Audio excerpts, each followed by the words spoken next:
নমস্কাৰ বন্ধুসকল, Assamese everything YouTube চেনেলটোলৈ আপোনালোকক স্বাগতম জনাইছোঁ। সমৰ্থ পৰ্টেলত মেৰিট লিষ্ট প্ৰকাশ পাইছে। আপোনালোকে সেয়া কেনেদৰে চাব এটা ভিডিঅ'ত মই দেখুৱাই গৈছোঁ। গতিকে ভিডিঅ'টো চাই ল'ব আপোনালোকে। মই ডেছক্ৰিপশ্যনৰ ভিডিঅ'টো লিংক দি দিছোঁ। পুনৰবাৰ দেখুৱাই দিছোঁ। এনেদৰে আপোনালোকে প্ৰথমতে ইনষ্টিটিউশ্যনৰ নেম চিলেক্ট কৰিব, তাৰপিছত কলেজৰ নামটো চিলেক্ট কৰিব, তাৰপিছত আপুনি কোনটো প্ৰগ্ৰামত এডমিশ্যন লৈছিলে সেইটো আপোনালোকে চিলেক্ট কৰিব। চিলেক্ট কৰি দিয়াৰ লগে লগে লিংকটো আপোনালোকৰ আগলৈ আহি যাব। আপোনালোকে সেই লিংকটো ডাউনলোড কৰা অপশ্যনটো পাই যাব আৰু ডাউনলোড কৰাৰ লগে লগে PDF আকাৰে আপোনালোকৰ ৰিজাল্টটো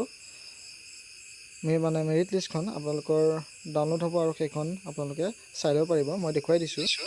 এইখন কাকজান কলেজৰ merit list 2024 department of Assamese, Kakajan college, Kakajan, Jorhat, 19/6/2024 আজিলৈ এখন ইংলিছ PDF আকাৰে ওলাই গৈছে। ইয়াতে মেৰিট লিষ্ট থাকিব। তাৰপাছত মেৰিট লিষ্টখনত আপোনাৰ প্ৰথমতে চিৰিয়েল নাম্বাৰ, তাৰপিছত আপোনালোকৰ এপ্লিকেশ্যন নাম্বাৰটো, তাৰপিছত আপোনালোকৰ নাম, তাৰপিছত আপোনালোকৰ কোটাটো থাকিব, তাৰপিছত আপোনালোকৰ মেৰিট স্ক'ৰটো থাকিব। এনেদৰে আপোনালোকে নিজৰ ৰিজাল্টটো চাই ল'ব পাৰিব। তাৰপিছত আপোনালোকৰ সেই কলেজত গৈ যিটো ডেট দিয়া আছে সেই ডেটত গৈ আপোনালোকে এডমিশ্যনটো ল'বগৈ পাৰিব।